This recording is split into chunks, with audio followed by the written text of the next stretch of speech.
உங்களுக்கு நிம்மதி உண்டாகுவதாக. தேவனுடைய இரக்கங்கள் அதிகமாவதாக. தேவன் என்ன சொல்கிறாங்கன்னா, சாந்த குணம் உள்ளவர்கள் பாக்கியவான்கள், அவர்கள் பூமியை சுதந்தரித்து கொள்ளுவார்கள்.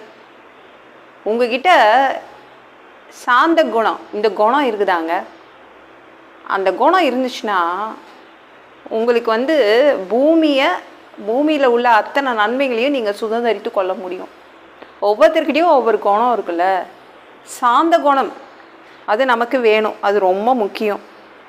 அதை நம்ம நிறைய பேர்கிட்ட இருக்குல்ல, நம்மக்கிட்டேயே நமக்கு தெரியாமையே இருக்கதாங்க செய்யுது. நம்ம குடும்பத்தை எவ்வளவோ சகிச்சுக்கிறோம், எவ்வளவோ பிரச்சனை வரும்போது நம்ம குடும்பத்தை நடத்துகிறோம், வியாதியை சகிச்சுக்கிறோம், வேலையில் எவ்வளோ பிரச்சனை வந்தாலும் சகிச்சுக்கிறோம், வியாபாரத்தில் எவ்வளோ பிரச்சனை வந்தாலும் நீங்கள் சகிச்சுக்கிறீங்கள. அதெல்லாம் சாந்த குணம் தான்.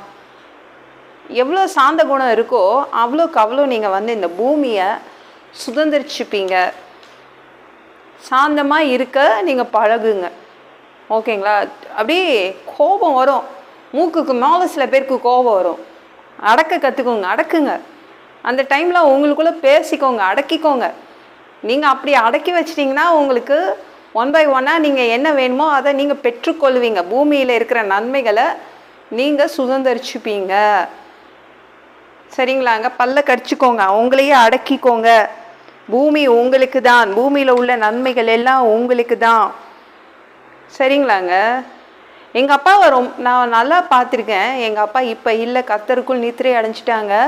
ஆனால் எங்கள் அப்பாவை பார்த்துருக்கேன், ரொம்ப சாந்தமாக இருப்பாங்க. காரணம் என்னென்னா, எங்கள் அப்பா சின்ன வயசுலேருந்து நிறையா சகிச்சுட்டே வந்திருக்காங்க. எங்கள் அப்பாவுக்கு சின்ன வயசுலேயே அவங்க அம்மா அப்பா கிடையாது, அவங்க அண்ணன் அக்கா 2 பேர் சேர்ந்து தான் வளர்த்துருக்காங்க. அதுக்கப்புறம் அவங்க முதல் மனைவி மனநிலை சரியில்லாதவங்க. அவங்க இறந்துட்டோன்னே தான் எங்கள் அம்மாவை கல்யாணம் பண்ணாங்க. நான் எங்கள் அப்பாவுக்கு 6வது. நான் எங்கள் அப்பாவை எப்பவும் பார்த்துருக்குறேன். எங்கள் அப்பா அமைதியாக இருப்பாங்க. எங்கள் அம்மா திட்டிகிட்டே இருப்பாங்க ஏதாவது கேட்டுட்டு. எங்கள் அப்பா வாயே திறக்க மாட்டாங்க. சகிப்புத்தன்மை, பயங்கரமாக சாந்தம், அவ்வளோ அமைதி எங்கள் அப்பா. காரணம் என்னென்னா, சகிச்சு வாழ்ந்துட்டாங்க சின்ன வயசுலேருந்து. அப்படி இருந்தால் நீங்கள் நிறைய சுதந்திரிச்சு கொள்வீங்க, நிறைய பெற்றுக்கொள்வீங்க. நான் எங்கள் அப்பாவுடைய வாழ்க்கையும் பார்த்துருக்கேன். எங்கள் அப்பாவுக்கு ஈசிஆரில் 21 ஏக்கர் லேண்டை சம்பாதிச்சு வச்சுருந்தாங்க எங்கள் அப்பா. தேவன் அந்த அளவு எங்கள் அப்பாவை உயர்த்தி வச்சார்.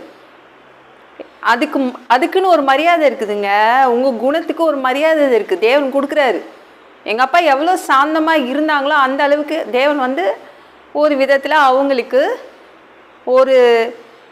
அவங்கள ஒன்றுக்கு அவங்க பிடிச்சது தோட்டம், அந்த தோட்டத்தை வாங்குகிற அளவுக்கு அவங்களுக்கு ஆண்டவர் பாக்கியத்தை கொடுத்தார். உங்களுக்கும் அப்படி தான் தேவன் 1 by 1 சுதந்திரிக்க வச்சிடுவார். பெற்றுக்கொள்வீங்க. சாந்தமாக இருங்க, சரிங்களா? அந்த குணத்தை நமக்குள்ள கொண்டு வரணும். நிறைய இடத்துல வந்துருச்சு சாந்த குணம், நம்மளுக்கு இன்னும் அதிகமாக ஆக்கணும். சரிங்களாங்க? யோபுவை பாருங்களேன், அவ்வளோ பிரச்சனை வீட்டில். அவங்க மனைவியை சகிச்சுக்கிறான், உடம்பு சரியில்லை, ஆனால் அவன் அமைதியாக இருக்கான். அவங்க ஒய்ஃப் என்ன பேசினாலும் அமைதியாக இருக்கிறான்.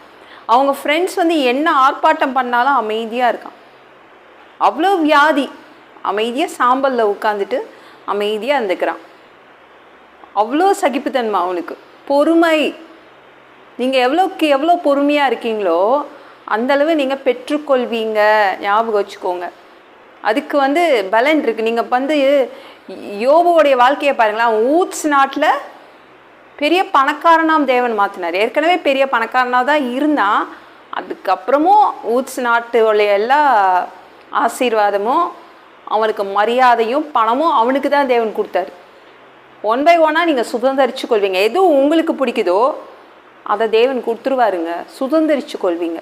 பொறுமையாக இருங்க, பல்ல கடிச்சிக்கோங்க, தாங்கிக்கோங்க. எதையும் தேவனோடு நடங்க, அவர் கொடுத்துருவார் எல்லாத்தையும்.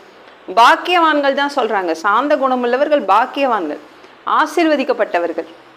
தேவன் கொடுத்துருவார். உங்களுக்குள்ளே ஒரு ஆசை வச்சுருப்பீங்கள, அதெல்லாம் நீங்கள் பெற்றுக்கொள்வீங்க. சரிங்களா? இந்த வீடியோ பிடிச்சிருந்துச்சுன்னா மற்றவங்களுக்கு ஷேர் பண்ண மறக்காதீங்க. கர்த்தர் தாமே உங்களை ஆசீர்வதிப்பாராக.